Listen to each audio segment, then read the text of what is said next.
মিলনায়তনের মতো এই জায়গাটা জান্নাত ও জাহান্নামের মাঝে, জান্নাতের একেবারে সম্মুখেই আর পুলসিরাতের পরপর।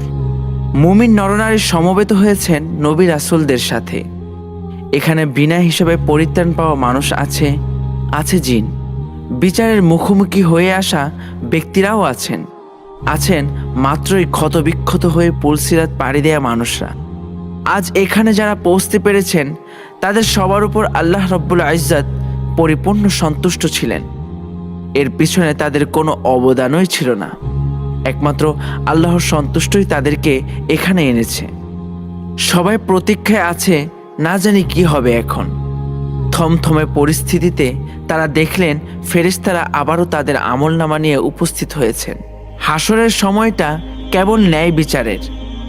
সব কিছু অগ্রাহ্য সম্ভব হলেও জুলুম ও অন্যায়ের প্রশ্রয় দেওয়া হয়নি মোটেও। প্রথম বিচারের সময় মুমিন কাফের এমনকি পশু পাখি নির্বিশেষে সকলের হক ও অধিকার কাটাকাটি দিয়ে ফয়সালা করা হয়েছে।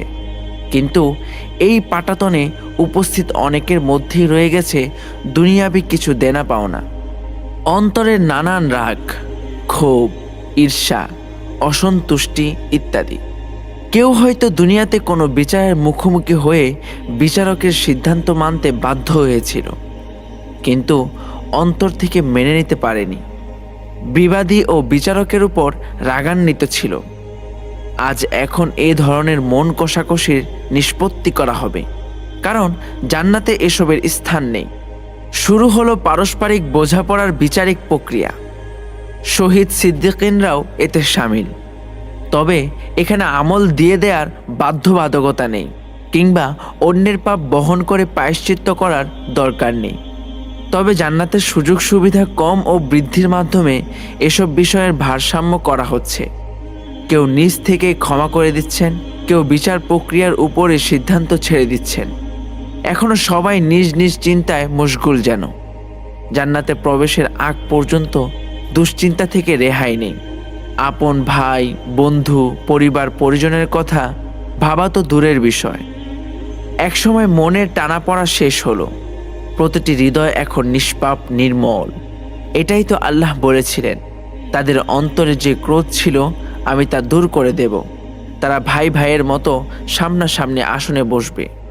জান্নাত প্রত্যাশীর বিশাল কাফেলা সারিবদ্ধ দাঁড়িয়ে আছে। সেখানে উম্মতে মুহাম্মাদের শুধু বিনা হিসেবে প্রবেশকারীর সংখ্যায় আছে 70,000। আবার প্রতি হাজারের তত্ত্বাবধানে আছেন আরও 70,000 করে। সমগ্র জান্নাত প্রত্যাশীর 2/3 মুহাম্মদ সাল্লাল্লাহু আলাইহি সাল্লামের উম্মত। মুহাম্মদ সাল্লাল্লাহু আলাইহি সাল্লামের হাতে শোভা পাচ্ছে প্রশংসার পতাকা। এই কারণেই ওনার নাম হাসির, যার পেছনে মানবজাতি সমবেত হবে।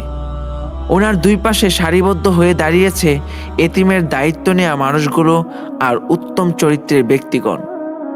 ফেরেশতারা নিজ নিজ স্থানে ফিরে গেলেন। জান্নাতের সিংহদ্বারে তারা দাঁড়িয়ে আছেন অভ্যর্থনা জানাতে। জান্নাতের সর্বডানের দরজা দিয়ে সর্বপ্রথম প্রবেশ করবেন রাসূলুল্লাহ সাল্লাল্লাহু আলাইহি সাল্লাম তার উম্মতকে নিয়ে। সবাই অধীর আগ্রহে অপেক্ষা করছে জান্নাত উদ্বোধন হবে মুহাম্মদ সাল্লাল্লাহু আলাইহি সাল্লামের হাতে। ইতিমধ্যেই কিছু লোক জান্নাতের দরজায় গিয়ে ফিরে এসেছে। রাসূলুল্লাহ সাল্লাল্লাহু আলাইহি সাল্লামের কাছে এসে তারা সুপারিশের আবেদন করলো যেন জান্নাত খুলে দেয়া হয়।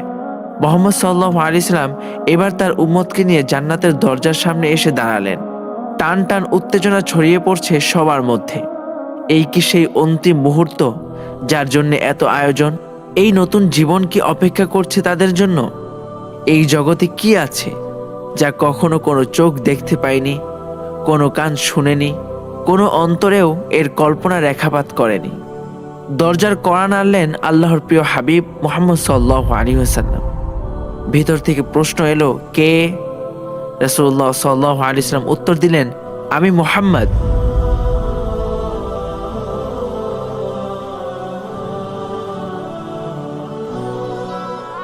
উত্তর এলো, আপনি ছাড়া আর কারো করাঘাতে জান্নাত খুলে দেওয়ার অনুমতি নেই। আপনি সেই জন যার অপেক্ষায় জান্নাতের উদ্বোধন।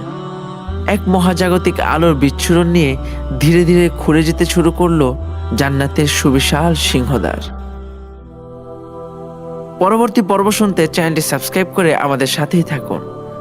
আর যারা গত পর্বগুলো শুনেননি তাদের জন্য ভিডিওর ডিসক্রিপশন বক্সে গত পর্বগুলোর লিংক দেয়া থাকবে। শেষ করছি, আল্লাহ হাফেজ।